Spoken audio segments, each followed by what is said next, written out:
ketika Roy Suryo dengan Dr. Tifa dicomot begitu saja tanpa boleh ganti pakaian, bahkan masuk ke ruang keluarga.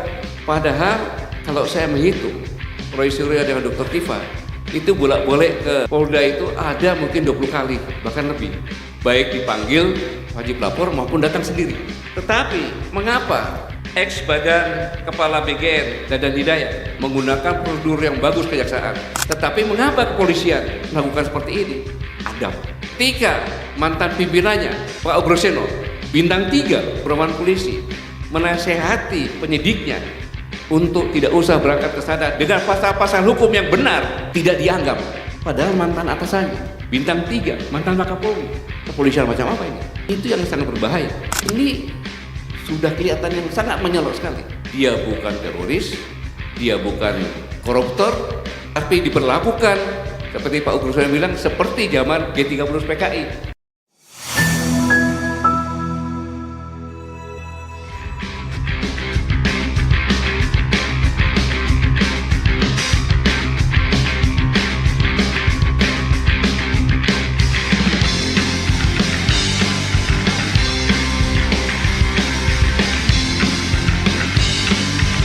Apapun yang dikatakan Bang Mas Hadi tadi, saya tidak percaya. Boleh dong saksi ahli bilang nggak percaya pada terdakwa.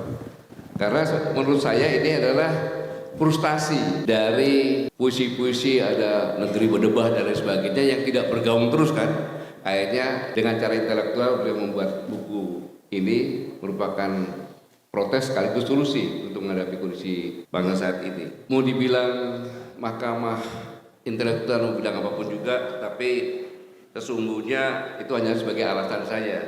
Yang lebih penting adalah percakapan yang ingin kita bangun bersama dengan para tokoh di sini, dan percakapan tentang sebuah pertanyaan yang sangat tua tetapi justru semakin relevan pada zaman kita saat ini. Intinya kita kaya kemajuan tapi miskin arah. Sama-sama kita ketahui bahwa kita ini hidup di puncak civilization, di mana cukup 2 detik kemudian AI, bahkan kalau malas bikin skripsi pakai itu bisa juga sekarang. Roket terbang ke luar angkasa, pulang tanpa awak, bisa mendarat dengan selamat. Tapi kita semuanya di sini pasti bisa merasakan kenapa rasa bermakna, rasa jadi manusia justru semakin menipis. Itu sebenarnya yang sedang kita hadapi bersama. Dan buku ini langsung menjawab, tidak ada peradaban yang runtuh karena kekurangan kemajuan, melainkan karena kehilangan adab dalam pengelolaannya. Jelas ini tesis yang sangat mengguncang karena memindahkan masalah kita bukan dari kurang teknologi, tetapi justru yang jelas adalah kurang adab. Ini memisahkan 2 kata yang selama ini kita samakan, civilization dan peradaban. Civilization dapat dikatakan teknis, institusional, material, gedung pencakar langit, PDB yang tinggi, algoritma yang canggih dan bisa diukur, bisa dipermanenkan, bahkan bisa dipamerkan dan bisa diperdagangkan. Tapi peradaban adalah etis, transendental, martabat, soal manusia jadi apa, bukan manusia punya apa. Itu sebenarnya peradaban. Dan penulis jelas mengkritik civilization sering gagal menjaga martabat manusia. Dia saja, kita punya undang-undang HAM paling lengkap, tetapi genosida kalau saya katakan demikian masih live streaming di negeri kita, khususnya 10 tahun yang lalu. Ketika demonstrasi oleh mahasiswa yang tidak bersenjata, hanya bermodalkan ide dan protes, tapi dianiaya, sudah setengah mati ditinggalkan saja oleh petugas keamanan. Berapa jumlah yang waktu itu sia-sia meninggal? Nggak ada kejelasan sampai sekarang. Apakah itu negara HAM? Itu pertanyaan. Kita punya AI paling pintar, tapi hoax paling cepat menyebar. Jadi kemajuan tanpa adab itu seperti mobil F1 tanpa supir yang beradab, semakin cepat semakin berbahaya dan membahayakan. Tesis ini relevan sekali untuk situasi Indonesia sejak 10 tahun yang lalu. Saya ulangi, sejak 10 tahun yang lalu. Tapi mungkin juga itu benar, itu tergantung nanti Bang Mas Hadi nyabat benar apa enggak. Yang membuat buku ini beda ialah tidak menempatkan adab di level etika permukaan. Penulis menyebutnya kesadaran moral transendental. Artinya begini, adab bukan sekedar permisi, terima kasih. Adab adalah kesadaran bahwa manusia tidak hidup di ruang hampa. Tapi yang lebih berbahaya adalah ruang hampa yang chamber zone. Karena etika tidak bisa masuk dengan bebas, kejujuran tidak bisa masuk dengan bebas, yang kebenaran tidak bisa masuk yang bebas. Dia yang keluar hanya Bapak itu hebat, Bapak itu visioner, Bapak itu merupakan Bapak sejarah dan siap komandan, itu yang sangat berbahaya. Artinya begini, adab bukan sekedar permisi terima kasih, adab adalah kesadaran bahwa manusia tidak hidup di ruang hampa, ada prinsip ilahi, ada hukum alam, ada tanggung jawab khalifah yang mendahului kontrak sosial. Dengan fondasi ini penulis berhasil menyatukan hal-hal yang selama ini tercerai. Falsafat bicara akal, agama bicara wahyu, seni bicara rasa, hukum bicara norma, dan teknologi bicara fungsi. Semua ditautkan oleh satu, yaitu kompas adab. Luar biasa ini.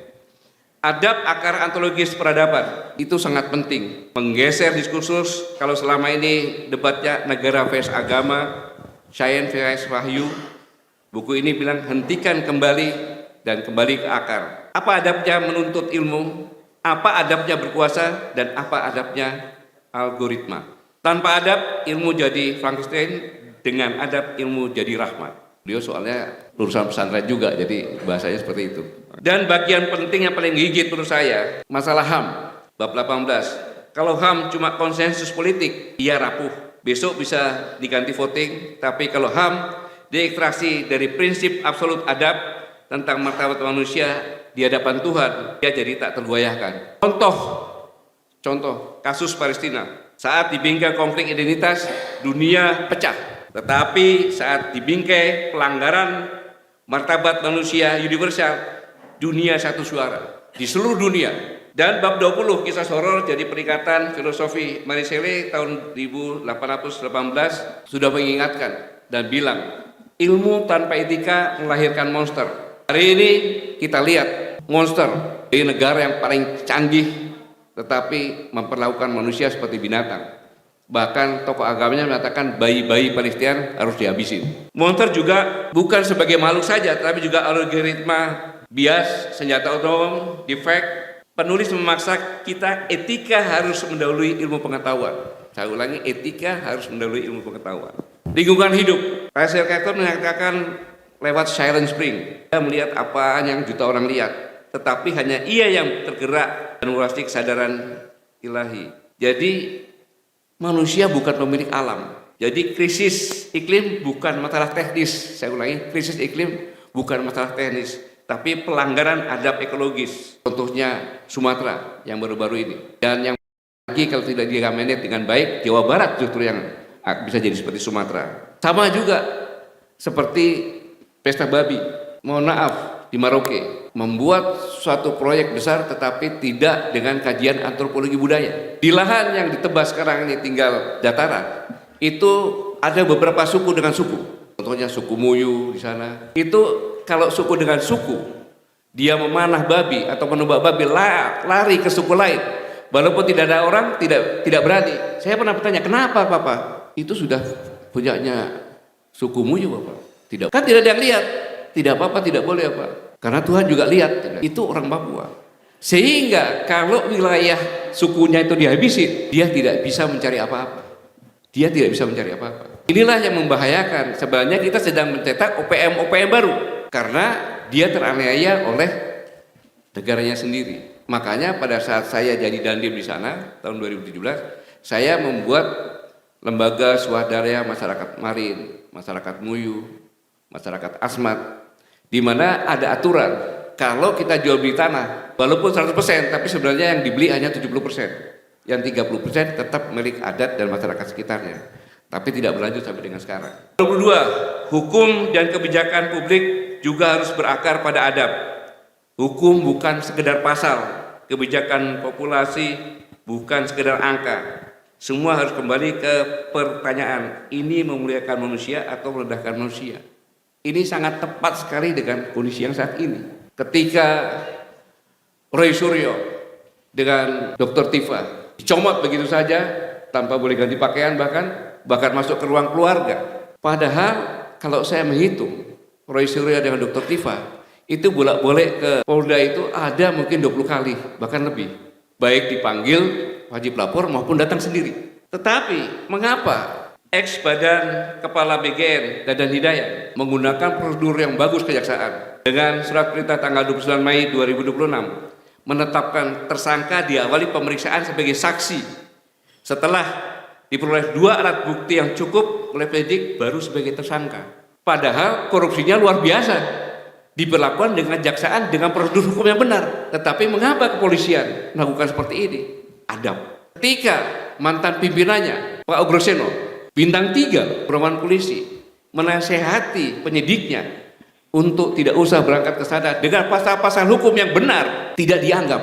Padahal mantan atasannya, bintang 3, mantan Wakapolri. Kepolisian macam apa ini? Itu yang sangat berbahaya. Padahal kalau dengan Dr. Tifa, saya dalam tulisan apapun tidak pernah mendukung saya.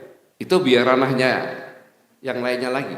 Tetapi ini sudah kelihatan yang sangat menyolok sekali. Dia bukan teroris, dia bukan koruptor, tapi diperlakukan seperti Pak Ugroseno bilang seperti zaman G30 PKI ketika Dewan Jenderal diculik. Maaf saya harus katakan ini karena ini memang berkaitan dengan adab. Jadi pengetahuan hukum teknologi hanyalah instrumen, arah kemana ditentukan oleh adab. Sehingga tantangan untuk kita semuanya, hadirin sekalian, kekuatan buku ini justru pada keberaniannya menuntut kita berpikir panjang, dan itu mirip cara kerja adab untuk sendiri. Tidak instan, tetapi membentuk karakter. Perlu waktu yang sangat lama. Kalau boleh saya sedikit menyimpulkan, buku ini bukan kritik sinis, ini manifesto etis yang mengajak kita semuanya, akademisi, birokrat, engineer, ibu rumah tangga, untuk bertanya ulang. Kita sedang membangun civilization atau sedang merawat peradaban? Ini kalau kita melihat sesuai dengan kondisi saat ini. Sebenarnya kita ini, kondisi negeri ini adalah karena kita sangat kreatif menciptakan masalah kita sendiri. Kita punya emas, kita punya minyak, punya gas, batu bara, punya hutan, punya tanah yang subur. Tapi ya begitu. Wakil rakyat yang dipilih untuk jadi pengawas tunduk pada yang diawasi. Mau bukti? Yaitu Komisi 3 membuat undang-undang yang terbaru sekarang ini dengan cepat kilat. Bahkan Ketua Komisinya menyampaikan bahwa Kapolri sekarang adalah Kapolri yang terbaik sepanjang masa. Dan Kapolri yang paling beradab di dalam hukum nggak dianggap. Ini bukti. Pemimpin bebas memilih yang mengawasi dirinya. Saya buktikan dengan membuat koalisi partai besar, kan biasa mengendalikan yang mengawasinya. Kita sedang menghadapi masalah yang sebenarnya sederhana, bukan kekurangan sumber daya SPKD, bukan kekurangan penduduk, bukan kekurangan ketaatan bagi rakyatnya. Kita hanya kurang sesuatu yang tidak bisa kita cari, kita tambang, kita bentuk, yaitu kepercayaan. Maka orang mengatakan, ada yang mengatakan bahwa kita ini dikeroyok 40 negara dan lain sebagainya. Kepercayaan itu adalah aset yang paling mahal. Kita tidak bisa membentuk kepercayaan dari satu hari. Kita tidak bisa membentuk kepercayaan dengan uang. Ini sebenarnya yang terjadi saat ini. Ya, ketiga, ada istilah saya 3x3. Saya makan sehari 3 kali, pakai goreng. Saya merokok 3 bungkus rokok sehari, dan saya tidur 3 jam sehari. Ketika saya menimbang badan saya, kok besar sekali berat badan saya, selalu bicara, ini pasti bagian dari oposisi atau anti aksi timbangan ini. Apa artinya? Artinya bahwa kita tidak mau mengakui kesalahan, tapi kita menyalahkan orang lain. Itu sebenarnya permasalahannya. Saya yakin Bapak Ibu sekalian ada yang melakukan seperti ini, termasuk saya sendiri. Ketika anak kecil, anak saya, dia nabrak meja, yang saya marahin bukan anak saya waktu masih kecil. Meja, kamu ini udah tahu anak saya pintar, manis, masih aja disakitin. Kan gitu. Akhirnya sampai besar tidak mau merasa bersalah. Dia berasa bahwa omongan sendiri yang paling benar. Kalau orang merasa bersalah pasti dia akan belajar. Kenapa saya begini ya? Tapi kalau orang tidak merasa bersalah, dia akan membuat kesalahan, semakin banyak kesalahannya. Maka ketika investor pergi, dikatakan investor kurang nasionalis. Ketika akademisi mengkritik, dibilang anti-anti asing. Ketika media mengingatkan, narasinya negatif. Ketika rakyat mulai cemas kondisi sekarang, dibilang kurang optimis. Semua salah. Yang benar, merekalah yang tidak beradab. Karena semua masalah berhasil diubah dengan persepsi. Ketika MBG kelihatan korupsi, Dinas Pendidikan di Pekanbaru menghimbau untuk melaksanakan turun ke jalan mendukung MBG. Bebas mau Datang kalau nggak datang, siapa yang berani nggak datang anak sekolah? Pasti datang untuk demo mendukung MBG. Jadi cukup dengan narasi, bukan mengakui kesalahan. Ini sangat berbahaya. Bapak Ibu sekalian, saya tidak berpanjang lebar karena saya sebagai saksi ahli saja. Kalau boleh saya simpulkan bahwa buku ini sekali lagi bukan kritik sinis, ini manifesto etis dan mengajak kita semuanya untuk merawat peradaban. Karena pada akhirnya saya juga seorang kakek, ketika anak cucu kita tidak tahu dia bertanya. Suatu saat mereka tidak bertanya, kakek punya iPhone seri berapa? Tidak. Yang dia tanya, kakek waktu negeri ini kacau, kakek pilih jadi manusia yang beradab atau tidak? Itu pertanyaannya. Maka mari kita jawab pertanyaan itu mulai hari ini dengan ilmu yang bergerak, tapi arahnya ditentukan oleh adab. Ini saja, karena saya hanya sebagai saksi ahli dan didadak tadi malam, saya bicara sesuai dengan pesannya Pak Adi Mas Haji. Bicara bebas, mau kritik boleh, mau kritik pemerintah boleh, karena saya selalu menuruti Bang Adi Mas Haji karena dia kasih kritik komite saya. Sekali selamat Bang Adi dan selamat melaksanakan mahkamah. Saya pikir saksi ahli sudah selesai. Terima kasih. Wassalamualaikum warahmatullahi wabarakatuh.